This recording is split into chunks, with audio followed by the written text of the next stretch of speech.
Hello, hello, hello. Welcome to Prophecy Roundtable. Again, we don't have all the answers, but we are going to have a fun discussion. Tonight, we are talking about could now be the first and maybe only time where you have this particular window where prophetic events can occur, need to occur, and must occur, right? So that's what we're going to talk about tonight. For example, Israel's back in the land. That's kind of interesting. For example, we have what would look like the right technology to make these things happen. And if we're kind of looking at the big picture of, the prophetic week, it would seem that we're at the end of the 6,000 years prophetically. So we're gonna take a look at that. If you guys would go ahead and subscribe and hit the like button, that would be awesome. Really do appreciate that. Share it with somebody so they can enjoy this as well. If you want to help support this content, you can go to patreon.com/Doug Hamp, and you can give as little or as much as you want. It's up to you, but thank you for that. So a big shout out to the patrons.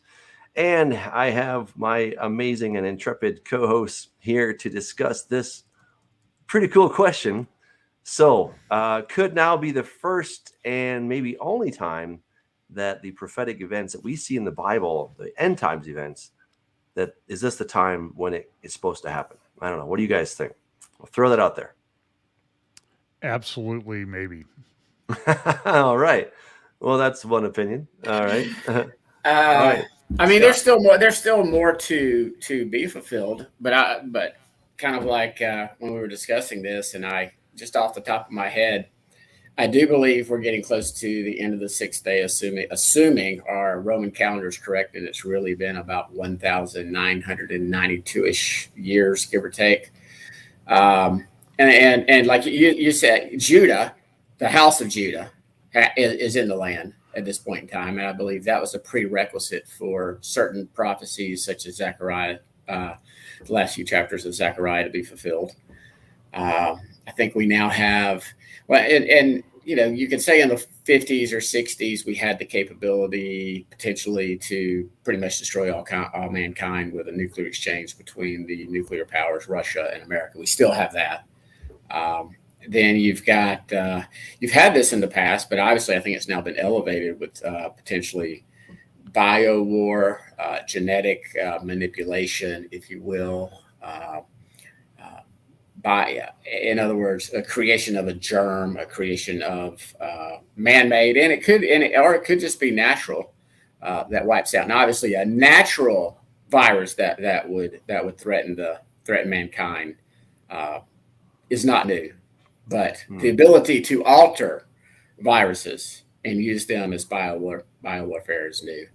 And then the one good sign or positive sign, and I think it's very prophetic, is millions around the world are discovering and having their eyes open to the ecclesia of the church being the Adah, or the congregation of Israel that was in the wilderness, and are returning per plugging our friend's book and others, but Ed Dawson's book, Returning to the Ancient Past, or I forget the exact title to it, but Yeah. But I think that's this is just mushrooming everywhere. I mean, I'm reading like I was in church and I just started reading my Bible and I didn't know anybody or anything, and it's so I think that's a prophetic sign of Deuteronomy 30 getting ready to be fulfilled.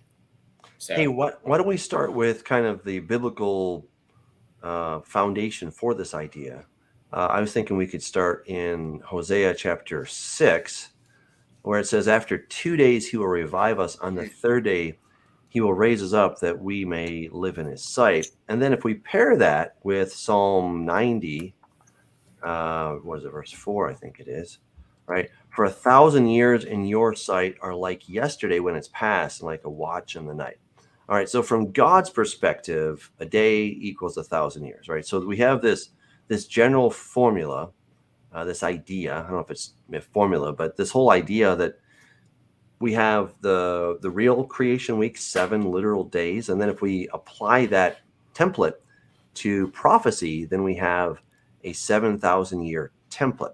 All right, so And we were not the first to figure this out. I mean, Mm-hmm. the rabbis have long understood this. This is in Sanhedrin 97, where they talk about how from the time of creation until Abraham was the time of chaos, right? What was happening during those times, those 2,000 years roughly? Well, you had, of course, the fall. That was a big deal. You had the flood, another big deal. You had the time of Nimrod and the Tower of Babel. Those are all really, really big things, okay? So that was what they call the time of chaos. And then they say for the next 2,000 years, the time of Torah flourished. And that's essentially the truth, right? That you have from the time of Abraham. Abraham was keeping my commandments, God says in Genesis chapter 26, right? Abraham was doing the Torah, as it says there. And then, of course, we have come to the time of the Messiah. And what do the rabbis say about that? And they say the next 2,000 years will be the age of Messiah. Starting when? About 2,000 years ago, right? Their words, not mine. Okay.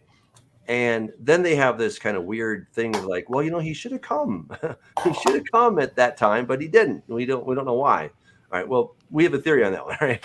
It has to do with Jesus. Okay. So they're breaking this down into 2,000 plus 2,000 plus 2,000 years.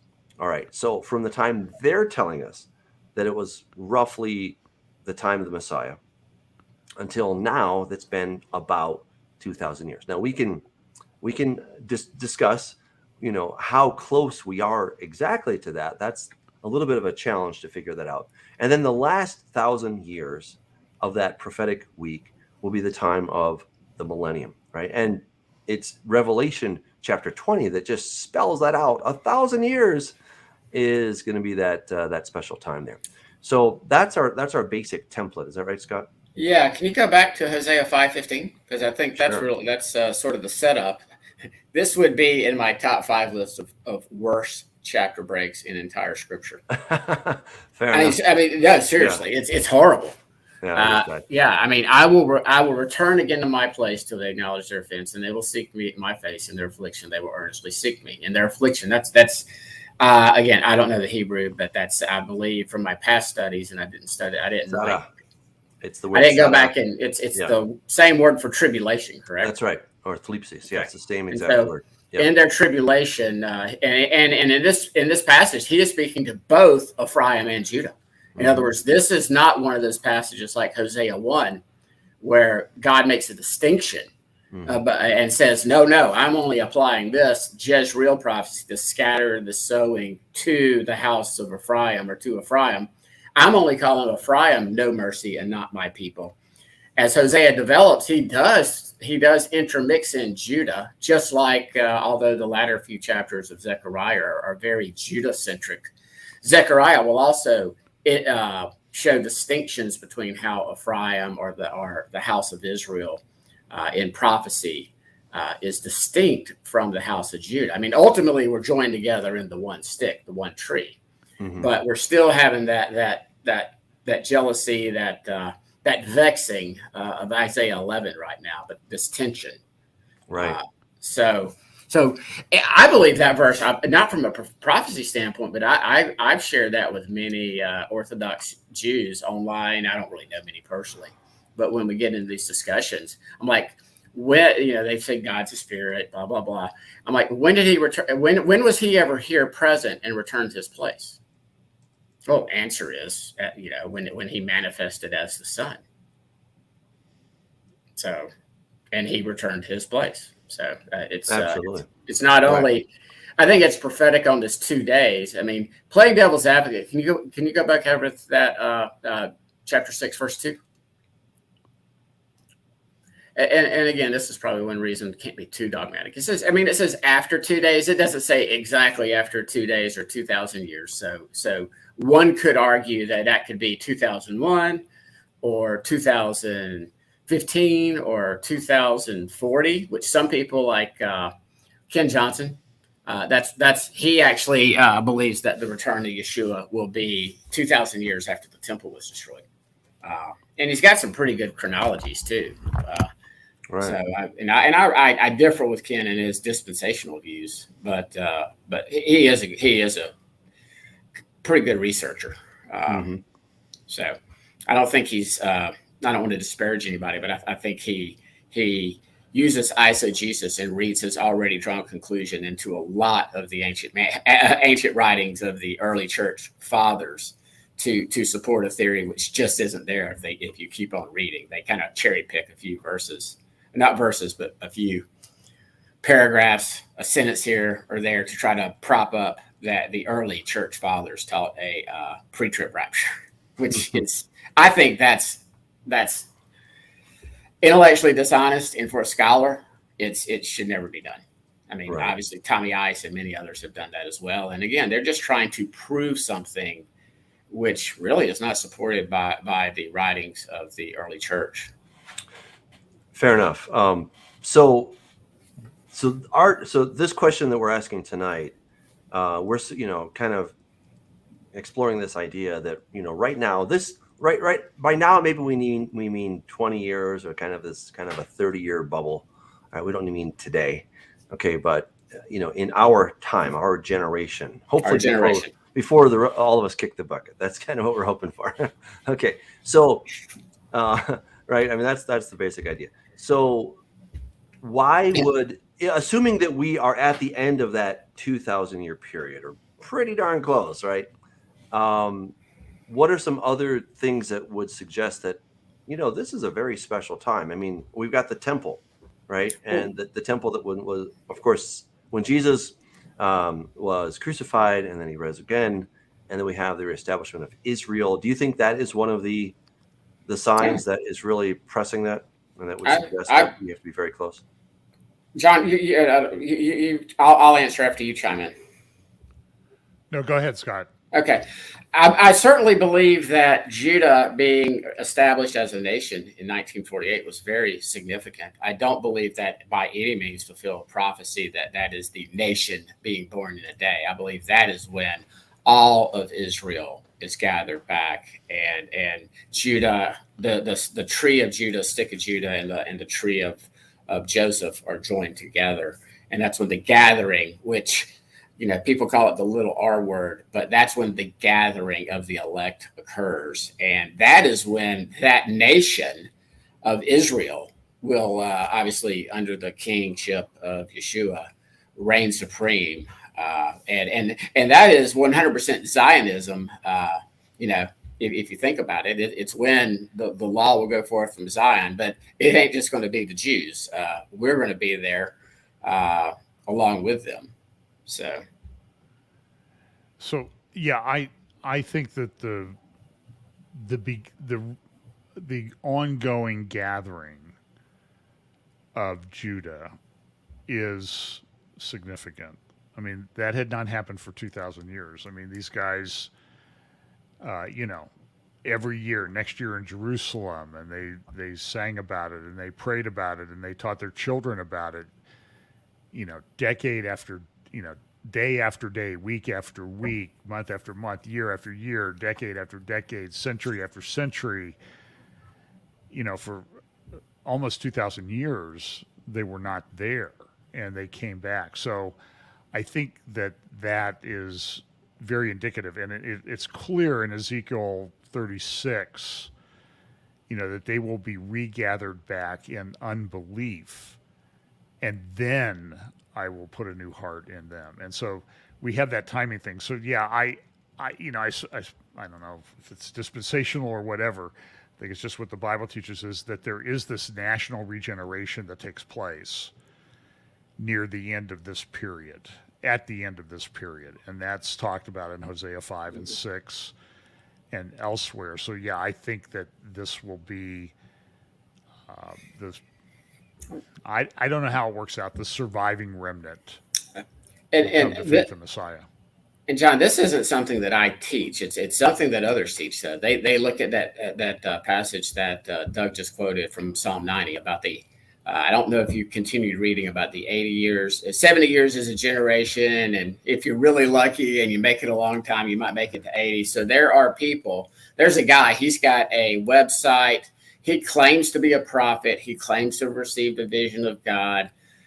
Again, I don't want to disparage him, and his books, other than his theology being lacked, as far as the texts that he has researched, either God's given him a download, like he said, and I tried to tell him, dude, people were teaching this in the 2nd, 3rd, and 4th century. This is not a new idea. He said 2028 is. And that was his reply. And God told me 2028, and he bases it on Judah being gathered back to the land in 1948. And he believes that was a fulfillment of, is it Isaiah 65 or 66? The shall a nation be born in a day. Yes. And I know our pre-trib brothers think that. I don't really think that's, I know it's quoted a lot, and I think sometimes we have a tendency to try to hurry it up. By saying, okay, well, yeah, that's a fulfillment of prophecy. Yeah. So that, I can check that one off the list. I don't have to worry about that one anymore. When it might be something much, much more than we even think. But I think, who was it? I think Reg Kelly had a good teaching on that once on shall a nation be born in a day, that it had not been fulfilled yet. And I agree with that. And here's what's cool, and this is something I really want to maybe try to get Halisa on, because this is something she's been researching about these birth pangs of Messiah, and perhaps some type of gathering, sealing, etc. of the elect, of the ecclesia during the tribulation, and shielded from some of the more horrible things that'll be going on. But in this passage, and Doug, if you want to pull it up, it's in Isaiah 66, verse 7, and it's talking about before she was in labor, she gave birth. Before her pain came upon her, she delivered a son. Who has heard such a thing? Who has seen such things? Shall a land be born in one day? Shall a nation be brought forth in one moment?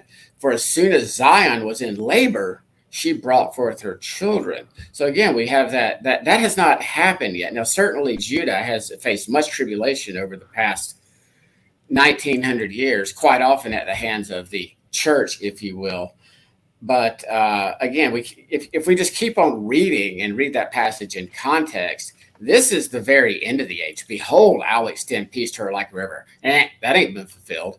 And the glory of the nations like an overflowing stream. And you shall nourish, you shall be carried upon her hip and bounced upon her knees. This sounds like millennial language to me. This sounds like the devil's chained up. This sounds like next age language. In other words, after this 6th day, as we get into the 7th day, that's when all Israel will enjoy this. You shall see, your heart shall rejoice. For behold, the Lord will come in fire. I mean, that hadn't happened yet. And his chariots like the whirlwind, to render his anger and fury. So what people that interpret that verse, they take that one verse, and it's like they did not read the previous 6 or 7 verses, and they stop reading. But to be fair, Scott, I mean, if the Lord comes back in fire when chariots, that would be the second coming. I mean, that's exactly the same parallel language you have in 2 Thessalonians chapter 1, right, where Jesus will come back in fire, right? So those are exactly the same. So you could argue that Isaiah 66:7 is relating to some kind of a rebirth. I know it may not fit everything. But, if you're a dispensationalist, and if you believe only Judah equals all Israel, I'm not back in Israel right now, dude. I'm still in exile in Alabama, Babylon. I have not been gathered back to the land. U-Haul there, and you can get out of Alabama. No, but no, I could not immigrate. I could not move and immigrate to Judah, even if I wanted to. Right. I know. because I'm not Jewish. Right. Don't claim to be Jewish. I mean, I might be. Maybe my great times 100 granddaddy was Jewish. I don't know. I don't care. Well, let's focus on a passage that I think is maybe a little clearer, which is Matthew 24. We'll start at verse 31, I believe. Here we go. So he can send out his angels, etc. And he says, learn this parable from the fig tree. When its branch has already become tender and put forth leaves, you know that summer is near. So you also, when you see all these things, know that it is near at the doors. As surely I say to you, this generation by no means pass away till all these things take place. All right. So, of course, I happen to write a paper on that whole thing, and it's in Corrupting Image Volume 3 if you want to check it out. But I would suggest that the fig tree represents Israel. We can find that clearly in Scripture. We find it in Jeremiah. We find it in Joel, the book of Joel, and we find it in, I'm forgetting where else, Hosea, I think it is. Okay, where Israel is being likened to a fig tree. Okay, and I don't mean only Judah. I mean all Israel. All right, and so here Jesus is saying, learn this, right? He had just recently cursed the fig tree, right? So the fig tree, I think there's zero question, at least in my mind, that represents certainly all Israel. At the very least, it represents part of Judah. Sure. Okay, so when he says that the generation that sees these things, which things? The things he just talked about, namely the tribulation, they will not pass away, the generation that sees the tribulation, until all these things are taking place, right? So if you have the fig tree budding, again, Isaiah 66, I know what you're saying about it, and I don't think it's an airtight case on Isaiah 66. But I would suggest that Isaiah 24 is a much stronger case. And what's all interesting in the book of Luke, it talks about all the trees. Well, there were 4 nations, and there are 4 nations that surround Israel that also became a nation around the same time that Israel became a nation, right? So Egypt became its own country, right? It escaped out of Egypt, out of British control. Lebanon was under French control. Syria was under French control. And Jordan was, I think, under British control. Okay, so these countries became their own sovereign nations around the same time that Israel became a sovereign nation. Right, so pretty interesting stuff there. And then the question is, okay, how long is a generation? Right, when we're talking about a generation, we're not talking about the time from when you're born until you're able to have kids. Right, that's at a minimum 15 years, 20 years, something like that. So you could say, because that's from one generation to the next. But when it says the generation that sees these things, that's talking about the lifespan of a person. And as we've already talked about in Psalm 90, the average is 70. If some make it by strength to 80. And we know that today, a lot of people are making it older, they're making it longer, 90 or 100.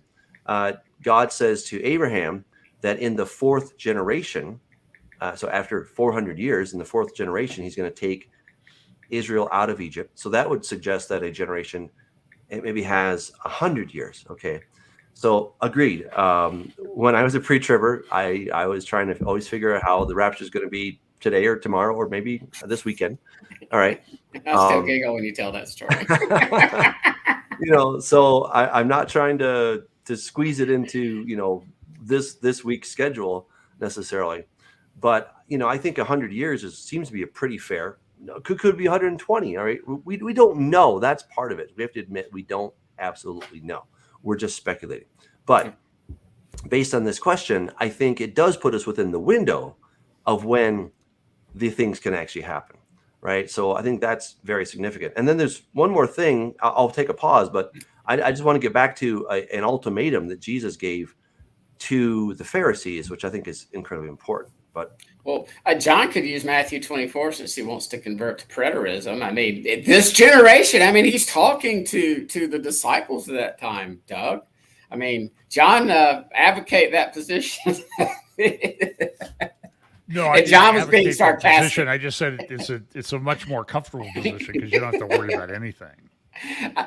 I forgot to put the sarcasm emoji before I said that. Unless you're a preterist and a restorationist, then you got a lot of work to do. So, like Gary DeMar, or who are those guys? Rushdoony and Gary North, and they've passed on now. So, I don't want to be a post-millennialist because then you have to get the world up and running and perfect before Jesus will come back, and I don't see a lot of hope for that. That sort of contradicts a lot of scripture.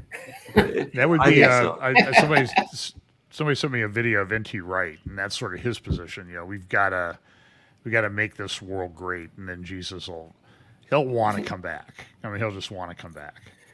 Do they not read the passages? about it. Well, or I mean, being do they not live in the real world? I think that would be a better question, is because, I mean, seriously, come on. I mean, look at what's going happening? on. I mean, I lived through the '60s. I know you guys didn't, but I did. And this is different. This is different. It's been on a rapid devolution of calling good evil and evil good since about the 60s is when you really saw the rift. Wonder what happened in the 60s and early 70s that might have been broke the floodwaters open. Well, maybe some Supreme Court cases. One of them, which is not getting returned. Yeah, the prayer in school thing. Mm-hmm, mm-hmm. Although I went to a school where we violated that every. Yeah, we did too. We didn't care. We didn't have anybody in the school that would sue the school board. But I was in sixth grade. He was a sort of a bivocational pastor. He was my homeroom teacher, and we did devotions. And so they had a book. Some guy brings in a book he wants to pass around, and so it's coming up to my turn. So I have to take it home the night before. Is my day to read from the book. And I'm reading it, and I'm like, there's this like 144,000, and there's the 7 days of creation, were each 1,000 years long, and and there's this stuff about this watchtower thing, and I'm like, so I took it down to my dad, who was a pastor. So the next morning, Reverend Haller accompanied little Johnny to sixth grade and told the teacher that my kid ain't reading from that book, and nobody else in this class should either. So I knew enough eschatology at that time, that I knew that they were all messed, because I was reading the Revelation part, because I always liked that part, and it was messed up. It was seriously messed up. Hey, let me take us over to an ultimatum that Jesus gave. So he's talking to the Pharisees here, right? Woe to you, scribes and Pharisees, and all this stuff. You do all this bad stuff, et cetera, et cetera. All right, so then he says, assuredly I say to you, all these things will come upon this generation. O Jerusalem, Jerusalem, when it kills the prophets and stones those who are sent to her, et cetera. See, your house is left to you desolate. For I say to you, you shall no more see, you shall see me no more, till you say, Baruch haba b'shem Adonai, right? So blessed is he who comes in the Lord. So this is an ultimatum that they, not just the individuals, because they are clearly all dead, but the corporate body, right? This corporate body of, let's call it the Sanhedrin, for lack of a better word. They're the ones that rejected Jesus legally, officially.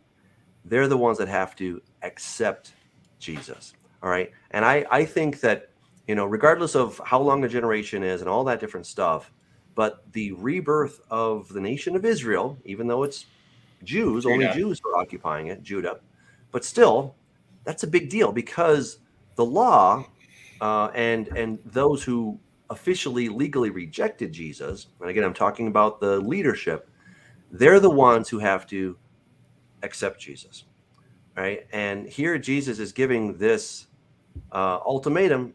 Until you guys say this, you're not going to see me. But when you do say it, well, guess what? Then you're going to see me. Right. And I think when we tie that back with Hosea chapter 5, that in their affliction, they will earnestly seek me. Right. That is when they are going to say, uh-oh, I think we misjudged, or our corporate body misjudged concerning Yeshua. And Doug, I would say that is half of this equation. Our dispensational brothers get it 100% correct. They correctly recognize that about Judah going through the Great Tribulation. In other words, for this cleansing, purifying process, so that when all hope is lost, Judah cries out, as you just said, "Blessed is he who comes in the name of the Lord." I don't believe that Judah, at least the leadership of Judah, gets the memo until after Yom Teruah, when they see the sign of the Son of Man coming in the cloud. And then that's when they repent prior to Yom Teruah. But what our dispensational brothers leave out is that a lot of these passages is referring to Jacob. When Scripture talks about Jacob, you're talking about all 14 sons, all 12 tribes, both the house of Israel and the house of Judah. So and Jeremiah, is it Jeremiah 31 or 30, where it talks about the time of Jacob's trouble. That's our trouble too. That's our tribulation too. And the purpose of the tribulation is tribulation, thlipsis, and the Hebrew word, which you can help me out on that one. It's not a synonym for orge, which is the Greek word, which we interpret as wrath. They are not the same words. That's something that our brothers conflate the two and say, well, we're not appointed to wrath. I'm like, we agree. People go, are you post-trib or pre-wrath? I'm like, yes. Yeah, yes. You know, Right. I don't think the full wrath is poured out until the bowls, and because those God protected Israel through the judgments and the wrath that he poured out on Egypt about 3,500 years ago, and he can protect Israel again if he so chooses, and I believe he does so choose. So. That's cool. We have a couple questions from some people. I don't know if you want to take this, Scott. This is from Kurt. He's asking if you can show how 2028 is a Jubilee year. I don't know if that's... Yeah, perhaps, or 2027. And again, all of this, I do not believe that necessarily that our Roman calendar, in other words, I believe what's called 70 AD as we calculate time. It all depends on your starting point. I believe Yeshua was born in 3 BC on September 11th. I believe he pronounced the year of Jubilee at the beginning of his ministry in Luke 4. I'm starting to, and again, this will be a discussion for another day, maybe another Daniel's 70th week, or what I might even call Daniel's 69 and a half week, the 3.5 years that we definitely see that 3.5 years over in Revelation when the beast is given authority over the saints. We see that in Daniel 12 when he will wear down the saints. So my point is, if our calendar is 100% by golly dead on, in other words, if Yeshua did die, let's say he did die in in 30 AD, and 40 years later, I don't think it's a coincidence that 40 years later, a time of testing, a time of judgment on Israel, and in this situation, the house of Judah and the corrupt temple system, I believe that that's not coincidental. My thoughts are, what if, due to secular history, which we really can't prove dogmatically, what if it's off a year or two? So what if really 70 AD and 30 AD were 28 AD and 68 AD, or 32 AD and 72 AD? So you've got a little wiggle room there. And I will say that the very first year from my studies that I ever thought he could return was 2026, but that was way too early in my opinion, and the latest year was 2036, but that was way too late based on my studies. I believe the Jubilee would have been probably 27 or 28 AD as we determine the calendar. That would have been about 30 years after Yeshua began his ministry on what I believe was a Yom Kippurim, where he did, he pronounced a Jubilee at that time. And then, and I do use gummy meth, and I'm wiggly on it. But we cannot be dogmatic on secular history. We just can't. It's not the word of God. We're relying and trusting men to be accurate on dates that are now almost 2,000 years ago. And so that's why I'm wiggly. So if our calendar was correct, then I can see that the Jubilee would have been 2027 under this new theory, I guess you would say. I'm bantering around, add on 3.5 years, and that gets you to 2030. But I believe we may already be in the final 7 years of this age. And it could be as early as 2027 or 2028, and it could be as late as 2032 or 33. Or if we're still chatting in 2036, I guess our calendar's just way off, or this theory is whack. So it's okay. I'm 2036. I can still fall back on. Well, maybe our Roman calendar is more than a couple of years off. We'll have to wait and see. Here's a question from Herminio. Hi, all. What's your opinion on Israel opening to Jesus as the promised Messiah? Is this a condition for Jesus to come back? Do you see a revival on Israel nation on this? Judah. I would say yes. It's a condition precedent, just per what Doug quoted in Matthew 24 earlier. It's a condition precedent for Yeshua to return, for Judah and I believe the fig tree might even represent the leadership of Judah. Halisa's done some recent teachings on that. It's pretty cool. And they were the ones that were cursed at that time. It was the house of Judah that was left desolate. Your house is left desolate. Mm-hmm. Yeah. And that's a very he was directing that straight at the leadership of Judah. Yeah. Obviously, at that point in time, the house of Israel was still located in what we call modern northern Iraq, Iran, the Stands, Turkey, etc. Mm-hmm. So. Yeah, making that distinction. Once you see the distinction between the house of Israel and the house of Judah, which is all throughout the Bible, and then we maintain that and keep that distinction when we're thinking about these different things, then it becomes very clear. What happens to a lot of our brothers who are into teaching, prophecy, and whatnot, especially our pre-trib dispensational brothers, is they tend to conflate the two. I mean, I did that for years, right? So I was one, okay? And I just thought, well, the Jews are Israel are the Jews. What's the difference, right? But I was mistaken, right? There's a big distinction between those two groups, and God wants to bring them back together.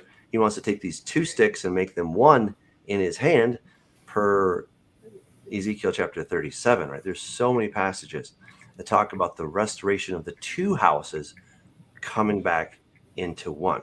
All right, so when Jesus said that your house is left to you desolate, he was speaking specifically to Judah, and he was speaking specifically to the leadership, right? Because it was the riffraff, everybody else, who had accepted Jesus as their Messiah. They said, Baruch haba b'Shem Adonai, when he came in on that triumphal entry, as it were. And what were the masses saying? Baruch haba b'Shem Adonai. They were like, you're the dude, okay? So, but was the leadership doing it? No, right. I mean not the official leadership. Right. You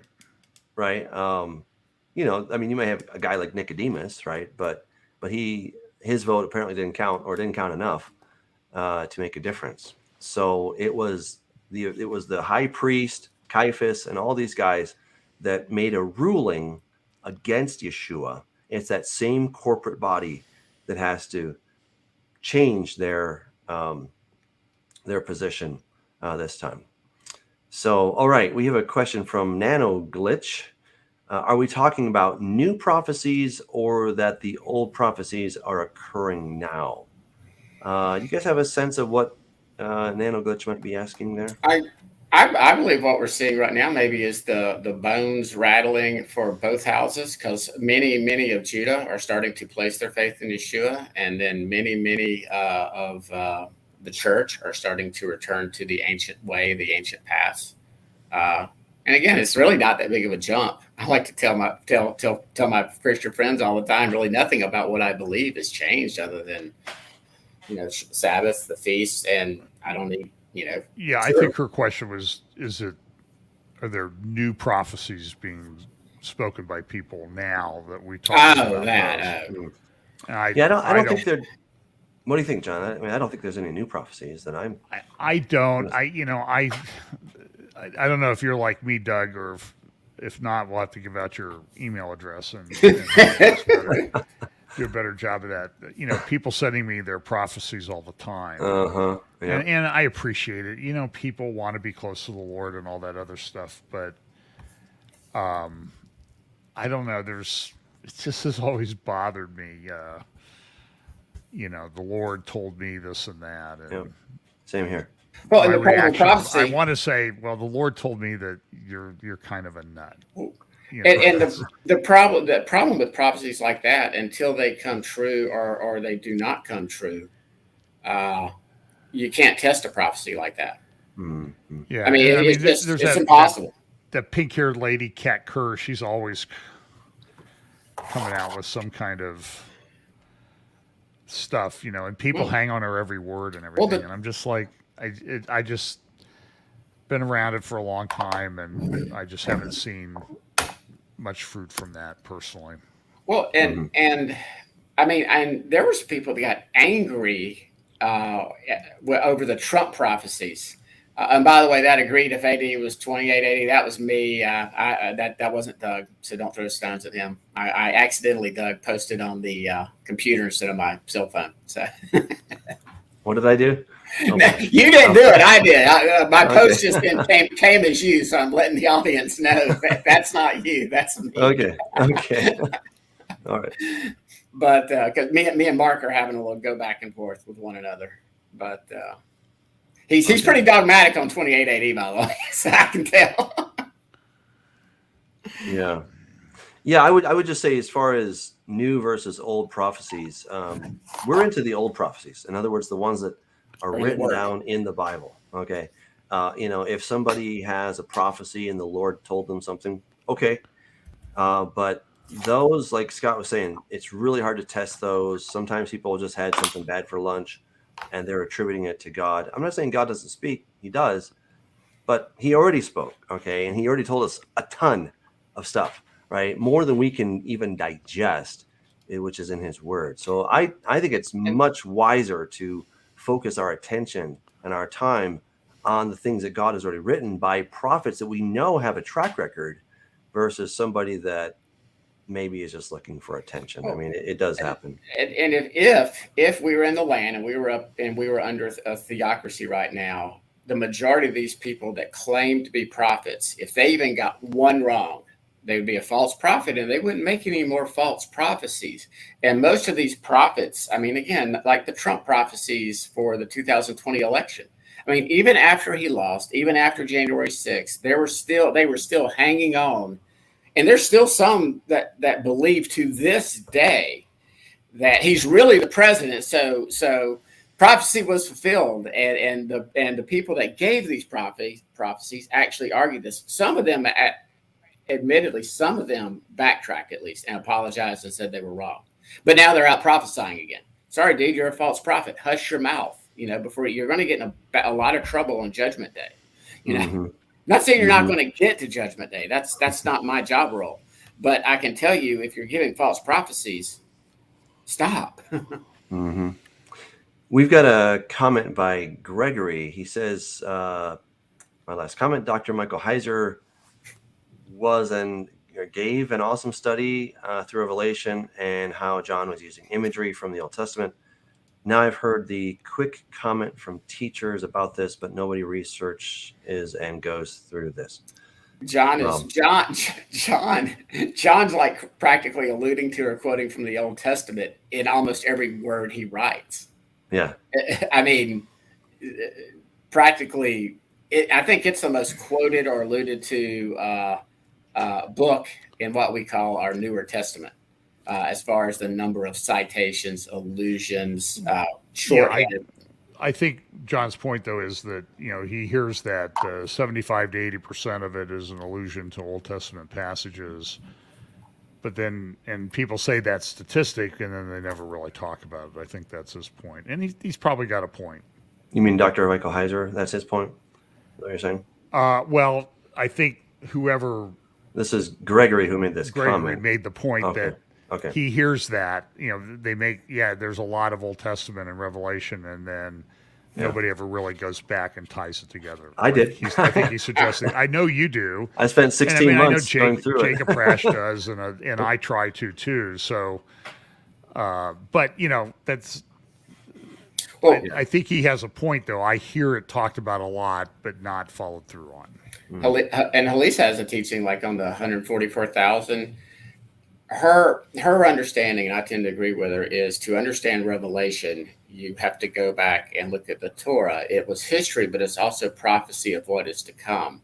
And we actually talked to this gentleman probably about 2 years ago, and I certainly don't align with everything he teaches, but Joe Dumond, if you remember that, and he's got some interesting ideas. He's got some interesting thoughts.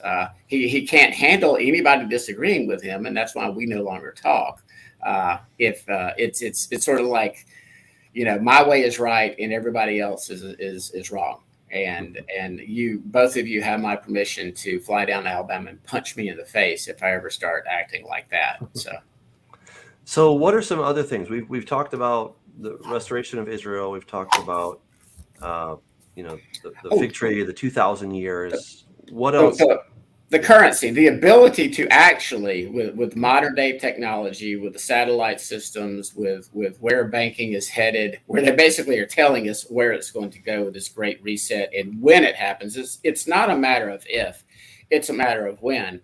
But until recently, there has not been the capability for humans. And again, I believe it's going to be supernatural at the end too, but there's not been this capability to literally say no, to engage in global commerce within the legal system, if you will. You must have this Vax ID mark, worship the beast. And they've got the ability now with technology to actually enforce that. Now they can never stop me trading eggs with somebody that's got a goat for milk. They can't prevent me from maybe hiding out, which I don't plan on doing. I don't think that's. I don't know if you saw the thing. I think I talked about it last Sunday. In China, their economy's not doing well, and so people are concerned about runs on the banks, and so they were doing some protests against rural banks, organizing them, and there was people that traveled to the city to go to a protest, and as they got to the turnstile at the train station to exit, they have to have a health app, a health pass, and if it's green, you get to go everywhere. But as they were walking towards the exit at the train station, their app turned red, their pass turned red, and some of them were arrested and put someplace till they were put on a train to go back home. And then when they were on their way back home, their app turned green again. So I mean, this is, and the central Chinese government says, boy, we should be using it for that. I don't know who anybody figured. I mean, why are they doing that? These local guys must be pretty sharp that they figured that out. Well, they did, and that's kind of the point. And that's very concerning. Well, that's part of the social credit system that China has. I mean, they have 300 million cameras. They've got a computer system, a very complex computer system that is integrating all this data. And so it's similar to how we have a FICO score here, but instead of just looking at whether you pay your debts on time, they're checking to see if you go visit your mother in the hospital, if you jaywalk occasionally, do you have any parking tickets, right? And then they compile all of this into one score. And if your score goes down too low, then you may not be able to travel by train. You may not be able to travel by airplane. You may not be able to get a loan or rent an apartment or, other things. And it could get so bad that, they pretty much isolate you from all modern day, conveniences, right? So it's pretty scary when you start to look at it. And I think that kind of system will be in some way integrated with the mark of the beast. Real quick, Nano, I want to make sure. No, we're not saying that this is the mark. We're saying this is the first time. I'm saying that this is the first time in history that the technology has been in place to actually implement and enforce the mark from a commercial standpoint. Right. Yeah. I mean, I'm sorry, Rome was the known empire, but they had no authority over China or over the Incas or the Mayans or over people in Africa or over people that lived up in, Europe at the time. They just didn't. This is the first time we're seeing Babel reborn with, all the world coming back together. This was all prophesied. A one world government is 100% prophesied at the end of the age. And I just think they're not even hiding it from us. It's not a conspiracy theory. But I just think that is something that has never existed until very recently. So. So here's a question. Where's the 144,000 quoted at in Torah? It's actually, and again, someone would have to listen to Halisa on this, but what she does is she'll go to numbers and she'll look at how, I think it was 1,000 from each tribe was selected. And again, Revelation is a book of symbols. For instance, you have, in order to unlock the key or the code, you have to know the symbols. For instance, about those trees being burned up, trees all throughout Scripture represent people, not just literal wooden trees. And sometimes it can be both and. And I know that frustrates our Greek minds to think that it could be literal trees and or it could also be people. So I can find that teaching, and I don't mind posting it in the chat this week, and you can test it out from Dr. Elwine, because she makes me look like a dummy when it comes to understanding the Torah at this time and how the prophecies unfold over time, and they're cyclical. People ask me, what am I? I'm a cyclicist. I'm a patternist, if you will, as opposed to one of the four systems that people try to put us in a box on.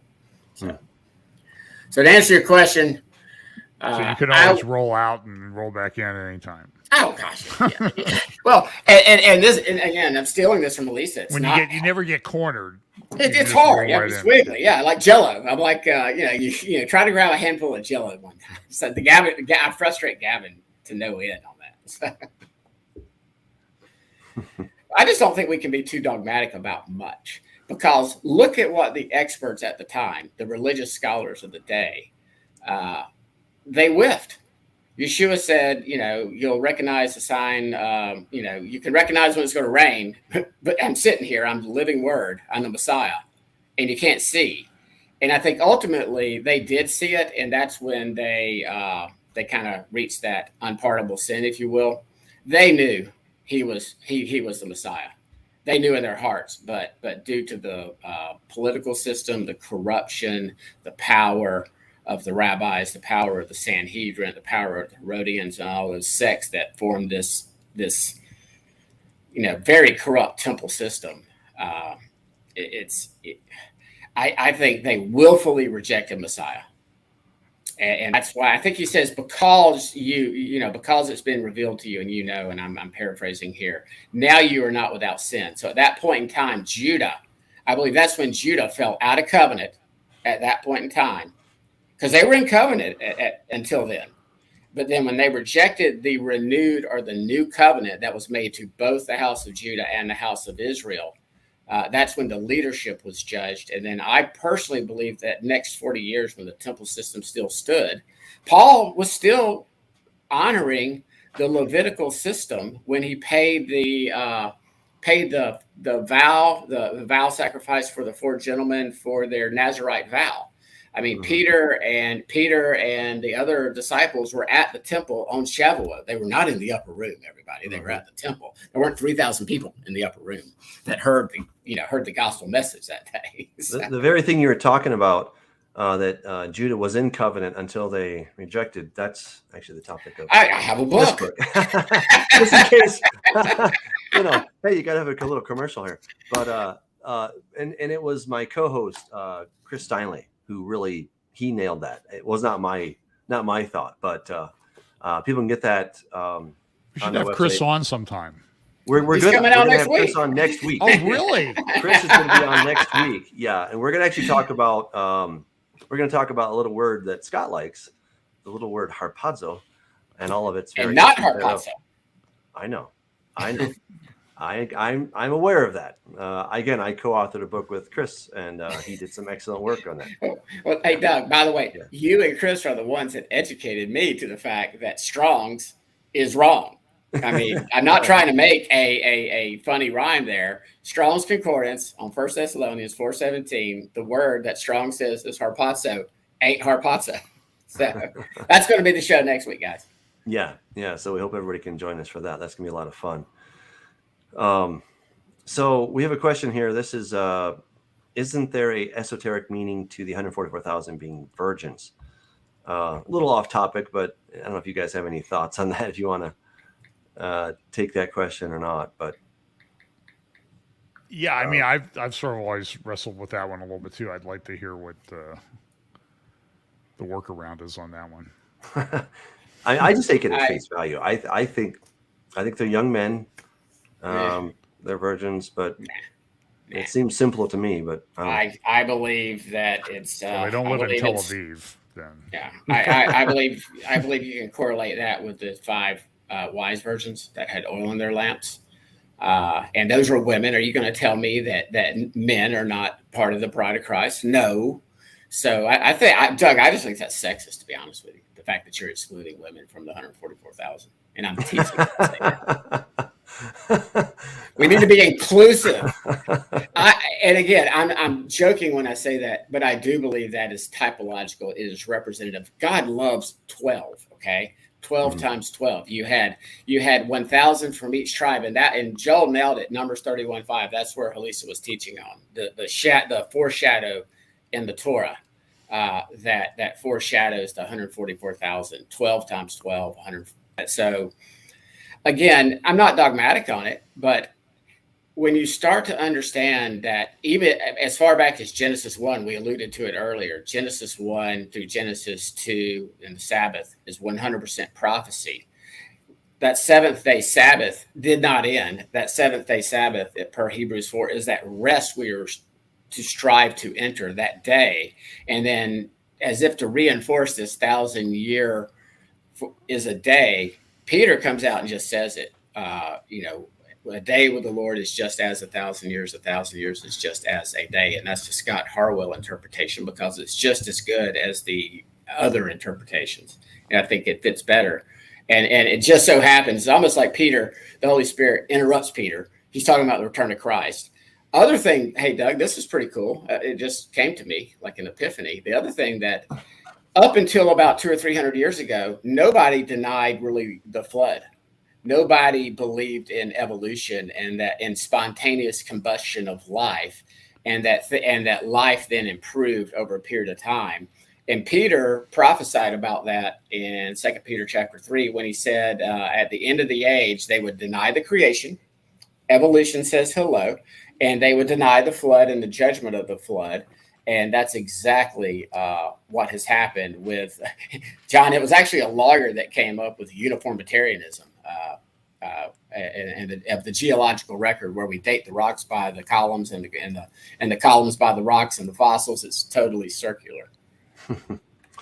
Yeah, unfortunately. Where's the promise of his coming? For since the fathers fell asleep, all things continue as they were from the beginning of creation. That's exactly uniformitarianism.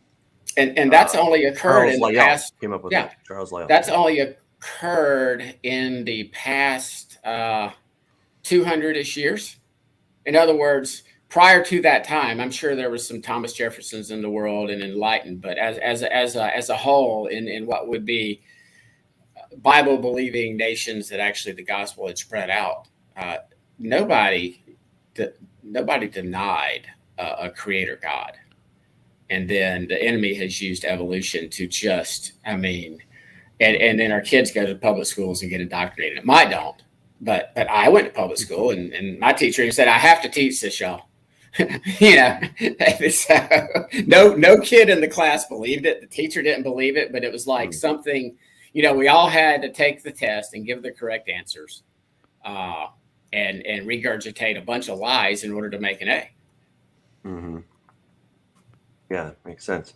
I'm just responding to Joel here, and we have a question from Nicholas. I keep hearing people say the mark of the beast won't be presented until the beast is revealed, but that isn't what the Bible says. It says the beast will enforce the mark, not introduce it. I'm not sure if that's a question or a comment, but it's an interesting observation. Mm-hmm. And again, that's what we're talking about. We're talking about a system that's already being set up to be put in place. Right. And he will just use that system that's already available, the social credit score system, this. You start doing, and you start researching mine and Doug's and John's Facebook, social media posts, YouTube. We're already marked. The algorithm has us marked as Bible believers. They know what we're interested in. I typed in pink bunny rabbits the other day, and I started getting pink bunny rabbit ads. I just wanted to have fun with it, purple elephants. Right. I love purple elephants, and you'll start getting purple elephant ads. They know who we are, what we're about. Somebody must think my golf game is really, really bad, because I get golf instructional videos. Well, and you can go just confuse me and make me worse. Well, you can go in a store right now, and then your phone knows where you are. So we've already got the tracking device, and we carry around with me. Right. They know right where I'm at. So, Yeah. Per Nicholas's question, I just wanted to point out that there's two beasts, right? So we have the first beast, which we call the beast or the Antichrist, and then the second beast, who is known as the false prophet, right? And it's the second beast who is going to exercise all the authority of the first beast in his presence. And he's going to cause everybody to then get the mark, right? So that's how it's going to work. So, to Nicholas's point, I think he's partly there, but I would suggest that it's not the beast who's enforcing it, but it's the false prophet who is causing everybody to get this mark. So, in my estimation, I think that the mark of the beast is going to be Satan's genetic code made available to the beast, who then becomes an avatar, and then he takes his DNA and makes it available to the planet, to everybody. And so you get a DNA upgrade, as it were. It'll be a downgrade, but he'll present it as a upgrade. Can I answer this? On dates, I am not dogmatic. I'm very wiggly. But on us being Israel and on Yeshua's return and all Israel being gathered at the end of this age, dogmatic, it's happening. Yeshua's returning.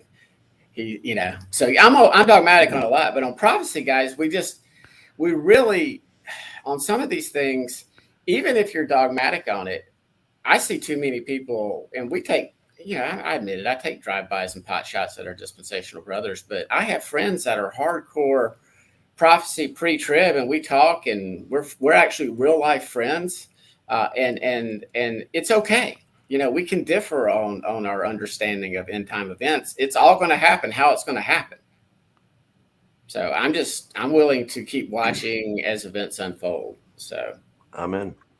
Well, and with that, I think we're out of time. We, of course, want to thank you guys for tuning in. We don't tune anymore, do we? But what else do you say besides tuning in? So glad you joined us. URLing in. Yeah, URLing in. There you go. It doesn't sound as good as tuning YouTubing in.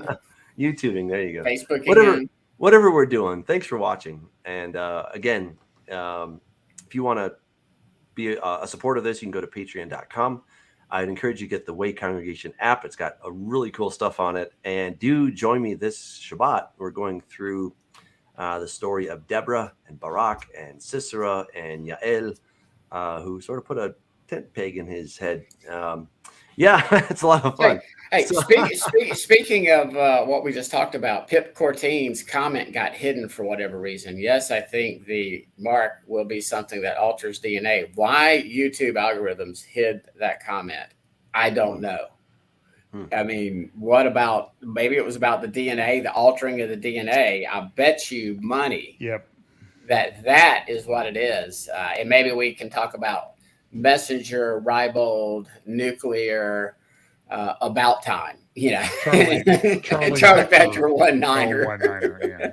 Well, and just really quick, Gary says anyone consider it might be a Bitcoin system. I think the what is that called? The ledger, blockchain. Right? The public ledger, the blockchain. Blockchain. Thank you. Yeah, the blockchain could be incorporated into something. I don't think Bitchain by itself or Bitcoin by itself is the mark. But all of these technologies we're talking about. From talking to people that understand the blockchain and all that other stuff, if we wanted absolutely secure elections and that type of thing, they would use blockchain right now. And that would shut down all of this concern about fraud and all the drama that goes along with it. That would be nice. From both sides of this thing. So, and blockchain, I mean, it has a lot of potential. Yeah. I'm ignorant on how it works. Yeah. Just not for money at the moment. It could all change. All right. Well, again, thank you, everybody. We're so glad you joined us. And we'll see you next week. We're going to have Chris Steinley on, and we're going to talk about reclaiming the rapture and that word, harpadse gumatha. Can we call it reclaiming the gathering, please? Yes. Can you not use the R word in the title? Sure. Okay. Too late. All right. See you.